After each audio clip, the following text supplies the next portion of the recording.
Hi, and welcome. You're listening to the X22 Report. My name is Dave, and this is episode 996B, and today's date is June 13th, 2016, and the title of the episode is Breaking Down the Event in Orlando. Let's get into the economic collapse, political, and geopolitical news. Now, as we know, President Obama over the weekend approved bombings inside of Afghanistan. And we're starting to realize at this point, troops, they're not coming home. Actually, they're going to be ramping up the troops in Afghanistan because we see what's happening at this point. The U.S. now is on the verge of making war with Russia, with China, with North Korea, with Syria, with Iran, with the BRICS nations. So at this point, the United States, they are asking allies and helping with the security in Afghanistan. And they want everyone to maintain funding for the Afghan forces at a cost of nearly $5 billion a year until the year 2020. And this shows us that there's no way that any of these troops are coming home. Actually, this shows us that they're going to be ramping up the number of troops inside of Afghanistan. And we realize that Afghanistan has a lot of natural resources, but the United States central bankers, the government, is not going to give up. We realize they have the poppy fields, which they create opium, and they pay for their covert operations. There's a pipeline running through Afghanistan. Russia, China are in Afghanistan. It's a strategic location. They are never, ever leaving this area. Now, Russia, they are going to be bringing in troops to Armenia because they are now going to counter the hostilities of Turkey in the region. And Russia, they're realizing what is happening here, and you can see every time NATO makes a move, every time the U.S. makes a move, every time the coalition forces make a move, we see that Russia, they're placing troops in strategic locations because they understand what the U.S. is up to. They understand the dollar is collapsing. This is why they created a similar system to the SWIFT system. China has done the same. This is why they're bypassing the dollar. This is why they're creating a system where they're separate and apart from the West so they can survive throughout war without having to deal with the West whatsoever. Now, NATO, they're ratcheting up their presence near Russia. And on Monday, they announced that they're going to be sending about 4 battalions to the Baltic states of Poland. And we see right now, this is coming right after the largest war game that we've ever seen since the Cold War. And this was the war games around Poland, which was around 31,000 troops and thousands of vehicles, and it involved about 24 countries. And of course, every time we have some type of drill, some of this equipment is left over, the troops are there, and they say they're going to be bringing in even more to be their permanent. Now, of course, their permanent is rotational, but it's still permanent. We see right now that Prime Minister David Cameron, he has announced his approval for a proposed EU army. And Cameron has said he is prepared to allow the Royal Navy warship to help Op Sophia, a mission under the EU's Common Security and Defense Policy. The Navy's involvement marks a tentative step towards an EU military. And we see at this point, the EU is a non-elected government, reports to no country, no people. It is a bunch of central bankers, and they want their own army. Now, back in February, we reported on the leaked document that revealed the EU's plan to expand Operation Sophia in order to move the EU military assets into the Libyan waters, and this was stage 2 of their strategy. And we can see right now, this is exactly what they're doing. They're creating this EU army. They're going to be placing it throughout Europe. Everyone, all these countries are going to be part of it. It will be controlled by the central bankers, and the countries will have absolutely no say in what is going on with their forces. We see the White House right now. They declared a national emergency back in June of 2006 after Belarus held presidential elections. And of course, the United States says this was undemocratic. Of course, not like the elections in Yemen, the elections in Ukraine, elections in Iraq or Libya. or even the United States, basically what's happening here is the U.S. didn't get a puppet government inside Belarus. They don't approve of what's going on there. And the U.S. national emergency laws allows Washington to impose sanctions on other nations. And this is why they're keeping this up in this country. Because you have to remember, the United States is after regime change. They want puppet governments in certain areas, and they're going to continually push this. Now, we see July 1st is coming up, and we know that Turkey wants visa-free entry into the EU. At the same time, many of the EU countries are shutting down their borders, getting rid of Schengen, saying we don't want this whatsoever. And right now the EU is saying that Turkey has not lived up to what they were supposed to do. They're not ready to have this. And it's not going to happen on July 1st. Now, Erdogan, he warned last month that if this doesn't go through, he's going to release the refugees. The deal is off. Now, we'll have to see what Erdogan does. Maybe he'll back down, or maybe he'll go through with it, and we'll have complete chaos throughout Europe. This is something that we need to watch. Now, Turkey introduced a bill to grant soldiers fighting terrorists immunity. Now, what this allows the military to do is they can pretty much do whatever they want. And all they have to say, this is a terrorist. They're not held accountable. And Turkey's parliament, they introduced a bill to allow this to happen.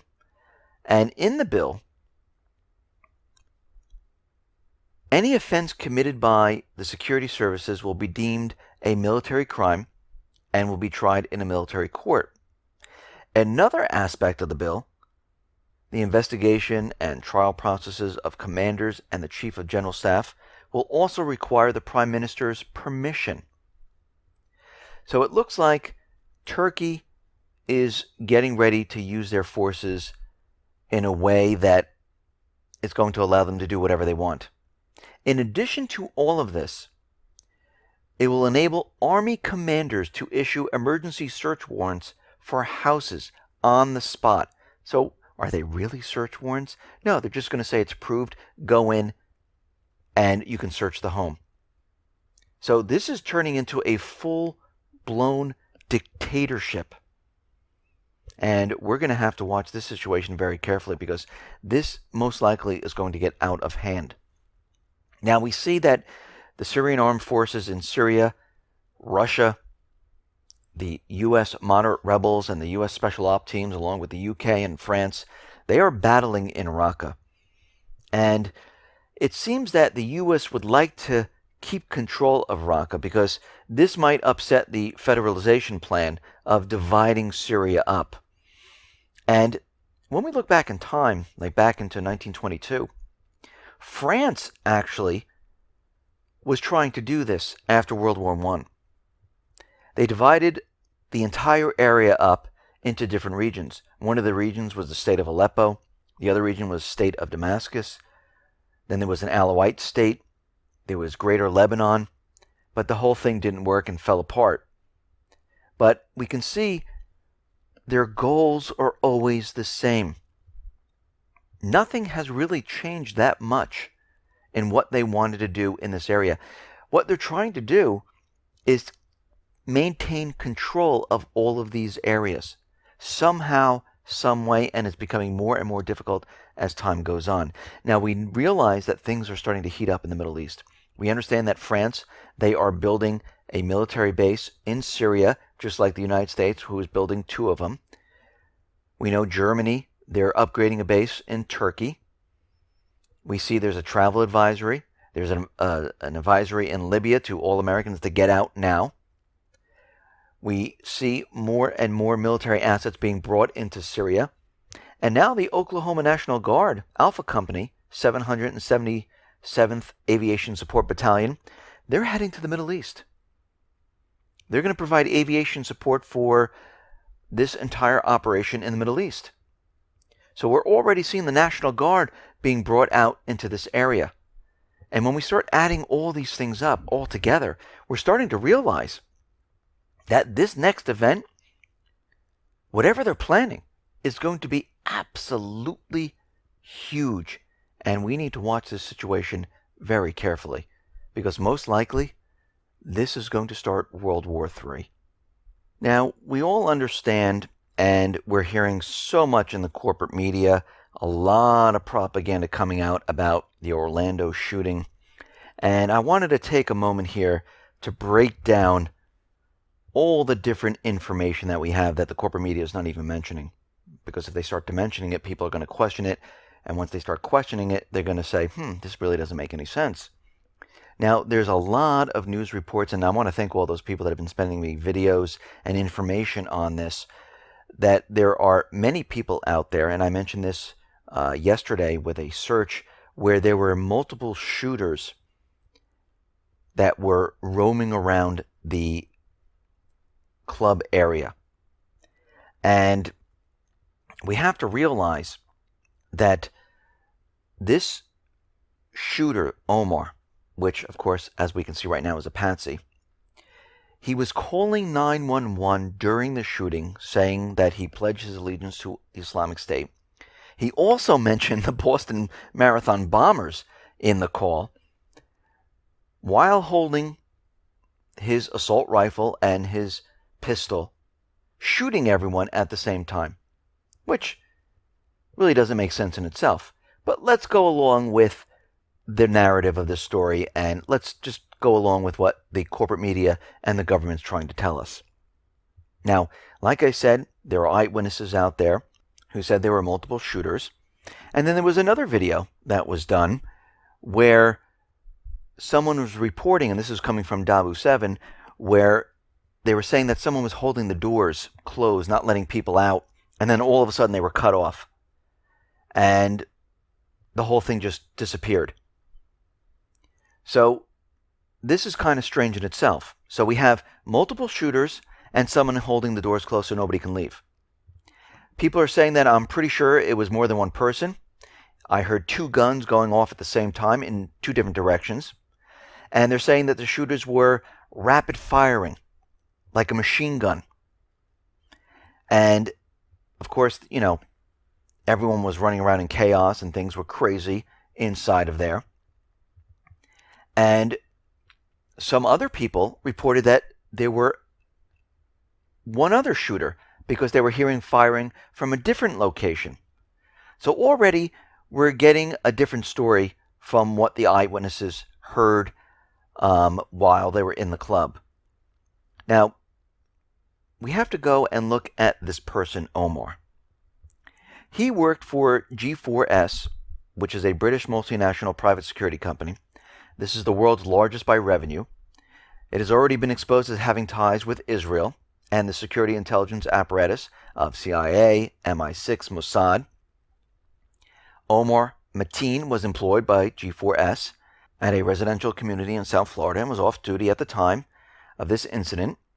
And Mateen was subject to detailed company screening when he was recruited back in 2007. So he's not new to this. He's been around since 2007. Now, very interestingly, this G4S, they're connected to 9/11 and Guantanamo. Their name that they used to go by was Securicor. And G4S provided security at all three airports affected by 9/11 attacks.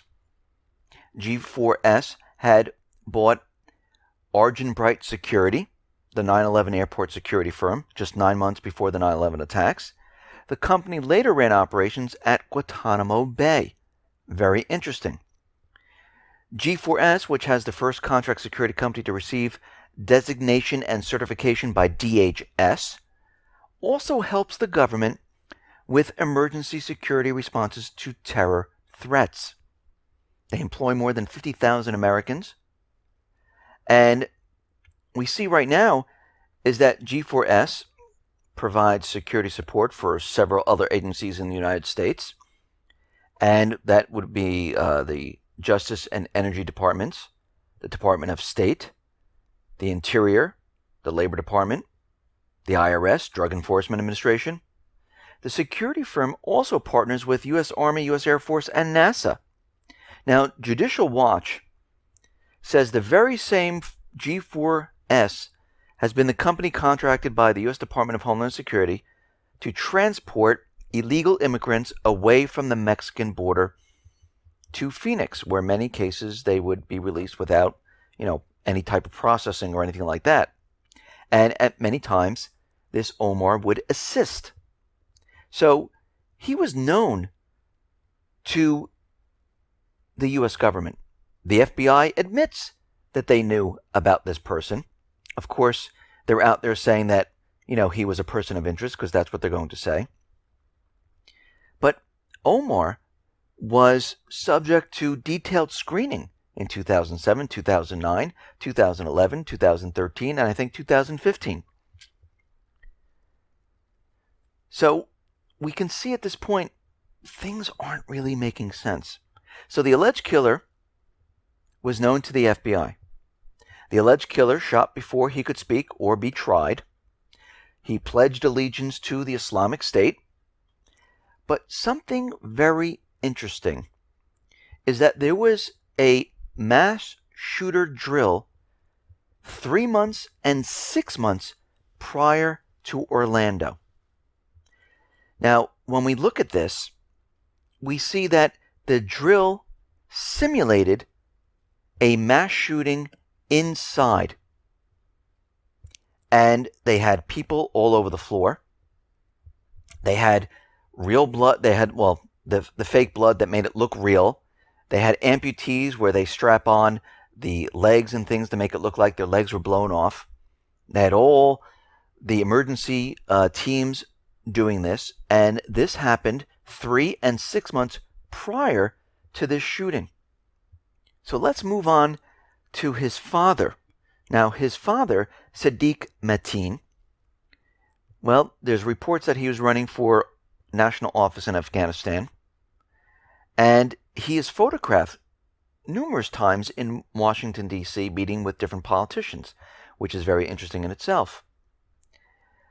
And the U.S. authorities are now probing the electronics of Omar. Now, of course, who knows? They might come up with that there's encryption, we can't break into it, but most likely, what do you think they're going to find? What happened when they finally broke into the San Bernardino electronic equipment? We've heard absolutely nothing, because their agenda was to get access to all encryption. Now, Obama is put into a tough situation here because there's many different agendas associated with this. One is gun control. The other one is the Islamic State and terror. And remember, the government is controlled by two different sources. One is controlled, the executive branch controlled by central bankers, corporations, Congress, controlled by foreign governments, corporate media, controlled by foreign governments, along with the United States government central bankers. And there always seems to be an instance where these two agendas kind of butt head. Because we can see right now that the president is out there saying that, no, this person did not receive any type of instructions from outside of the United States. He is a homegrown extremist. And we've been concerned about him for a very long time. Well, no, you really haven't. You knew about him because he worked for this security company, which the United States hires and contracts with. Because what's happening here, Obama, he wants to push his gun control forward. If he goes the track of the terrorists, it doesn't make any sense. So he has to back off of that and say that he was a homegrown extremist that had no ties to the Islamic State whatsoever. Now remember, all of this is fake, phony, and false. Because you have to remember one thing that Obama promised before the end of his term, that he would sign the gun control legislation from the United Nations. Right now we know John Kerry signed it. It is in the Senate. And Obama already indicated that he will sign the UN Small Arms Treaty, and he wants Congress to ratify it. And he promised he would do this at the end of his term. This is why we're seeing a lot of this today. because they want this passed. And if this is passed, they're going to say this overrides the Second Amendment, which it really doesn't. But they're going to convince everyone that it does. We're already hearing from different individuals in government, like Senator Bob Casey, who is proposing tightening gun laws, saying that we're going to push legislation through that anyone that is convicted of hate crimes, they will not be able to own a firearm, or if they spew any type of hate, we will reject these people from getting any type of weapon. Which is, what is a hate crime? What is spewing hate? Who's going to decide this? I mean, everyone is out there just using emotion, screaming and yelling, and we're not looking at the facts of what is really going on here. So let's just try to understand what has happened here. There was a 3-hour standoff. How come there's no videos from the inside? All these people, 3 hours, not one video has surfaced inside the club. There was also reports that the gunman was running away. Well, maybe one of the other gunmen were running away, because that's what they normally do. After they commit the crime, those other gunmen, they disappear and they leave the patsy inside. The footage of all these people that were injured, they're telling us 50 people died, 40 plus were injured. Where are all the gurneys? Anyone see them? Shouldn't we see tons of this? I mean, about 100 gurneys out there? We didn't see it. Actually, how many rounds of ammo do you need to shoot 50 people and kill them and injure another 40 or so? Of course, this guy, was he able to carry all of this? He also was reported that he had a pistol in one hand for protection when reloading the assault rifle. Well, how did he reload the assault rifle? That doesn't make sense. And all the people that were explaining how this went down, didn't they seem very calm after they just saw blood, people dying, death? They just escaped this horrific tragedy, and they were very calm in telling their stories. But we can see that most likely, from everything that we've been looking at, that this whole thing was a false flag, maybe even a hoax, because they did this in the middle of the night. The gunman, well, he died. He also pledged his allegiance to the Islamic State. We had a number of drills in the area prior to this. They did it in a dark club where nobody can see anything. And actually, when we talk about the club, how did he walk into the club with an AR-15 or any other type of an assault rifle? You're in Florida. The temperature was 80 plus with about 60% humidity. You know, you're wearing short sleeves, maybe shorts. If he walked in with a trench coat, that's kind of suspicious. How did he get through the guards that were guarding the door? Makes no sense. Now, people say that they heard a machine gun type of weapon. And everyone's saying, well, he went out and he bought this assault rifle. It was fully automatic. Then you hear other stories that, no, it wasn't fully automatic. But people are reporting that it was a machine gun type of weapon. Well, we know you have to wait 5 days, and the FBI runs a background check. But to get any type of machine gun, that's a little bit more difficult. You need a special ATF license, which requires the background check. Then you have to pay a $200 ATF tax. And the BATF will first remove the money order, examine the paperwork for completeness. It will be assigned to an agent who will have a nationwide FBI background check performed on you. Once you pass this, the BATF will mail back one certified copy of the form. On this copy will be a stamp that looks like a postage stamp. This is a federal tax stamp indicating the transfer tax is paid, and the item is officially yours. When you receive this, you need to wait 90 to 120 days after it is mailed in. You have to complete the BATF form 4473 at the store. The 4473 is not called in for the background check since that has already been done, but is kept on file at the store in compliance with BATF regulations. So that was a long, lengthy process for him to get any type of machine gun. So where did this machine gun come from, where he's able to continually shoot and nonstop to kill all these people in the dark, not really having that much training? And I know they said he had some training, but you have to remember, he purchased these like on June 2nd or 5th, as they say, allegedly.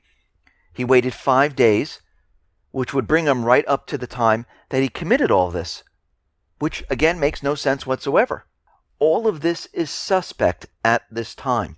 And as we see more and more of these videos, especially where there was a video where there was one guy, a couple of guys carrying this one guy, and they started down the street and they carried him all the way to the crime scene, which again makes no sense whatsoever. Why would you do that? Because the whole thing was staged. Listen, everyone, thanks a lot for listening. Be well, be safe, and especially be prepared. Thanks a lot.